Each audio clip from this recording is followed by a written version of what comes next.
Shares plunging 17% in yesterday's regular trading sessions, the biggest single-day market cap loss for a U.S. company. Joining us right now to talk about it is Chris Casso. He's Wolfe Research senior analyst. Chris, I think there's a lot of big questions that this, what people describe this as a Sputnik moment. So let's just start there. Is it a Sputnik moment, and were you buying or selling yesterday?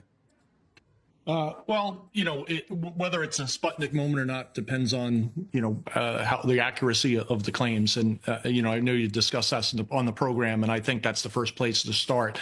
And what, shocked people so much, and again, this news just didn't break over the weekend, it's been out for a while, is that they were able to provide, so much more efficiency in training as compared to OpenAI and everybody else that's doing it, and how are they able to do it in such a short span.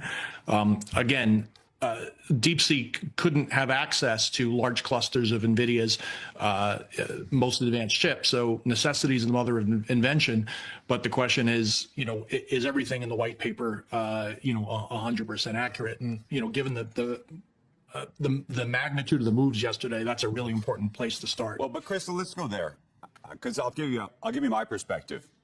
I'm not sure it has to be 100% accurate. Meaning, I think there could be. It may be that they trained off of 50,000 of Nvidia's fastest chips, as Alex Wang said on our broadcast last week. It is possible that they are using and leveraging Llama and other open source services. It's possible, by the way, that they're scraping and leveraging things even like OpenAI and other sort of closed frontier. Maybe they're doing all of these things to get to this point. But I think the point is that they got to this point. And they got to it clearly with less energy than everybody else did. And ostensibly, for those who actually have now read through the code and understand it, they would tell you that you could start to build off of this in a much more efficient way than you could before. Right. And that's an important point going forward. And, really the question here is, is the world going to need as much compute going forward as we thought, a week ago? And, at the very least, when you look at the announcements over the last week, SoftBank and such, 500 billion, the Meta comments, upwards of 60 billion or so. The big AI players in the U.S. are still planning on spending right now. And I don't get a sense that they're reassessing that just today.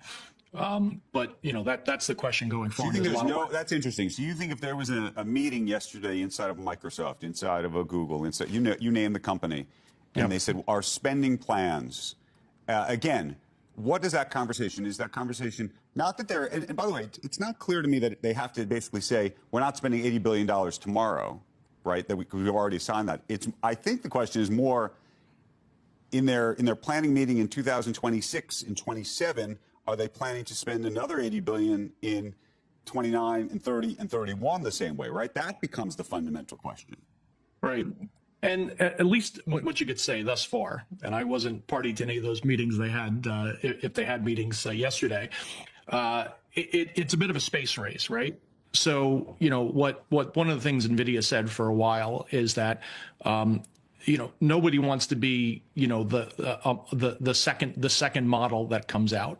That there's a big question about, time to market. The reason why OpenAI is in the position where it is, because ChatGPT came on the scene before anybody else, and it was pretty good. And you go from there. We're now in reasoning models, right? So that's kind of the next frontier. And, moving the ball forward on that is really important.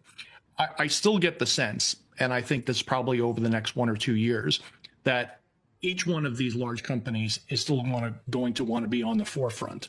Mm-hmm. If you figure out a way to do it more cheaply, well, of course you're going to do that, and so that goes without saying. But I still don't think, given the stakes in AI, that anybody is going to want to slow down and say, you know what, I can save myself a ton of money and I can be number 3 in the market. That doesn't seem to be where people's I hear you. I just don't know if it's an order of magnitude. We got to go, but I just don't know enough about whether it's orders of magnitude less, meaning it's not just I want to spend less money. It's that I don't even have to spend as much money and I can get the same output or even better, right? That's, I think, the fundamental question. We still don't have answers on it. But Chris, and I'll tell you that there's a place we'll find out the NVIDIA GTC event in March. That's the AI event. Everybody's there. There's a big keynote by Jensen. Absolutely, positively, we're going to hear more about it then. Mark your calendar. What date is that? You know? It's like third week of March. I forget the date exactly.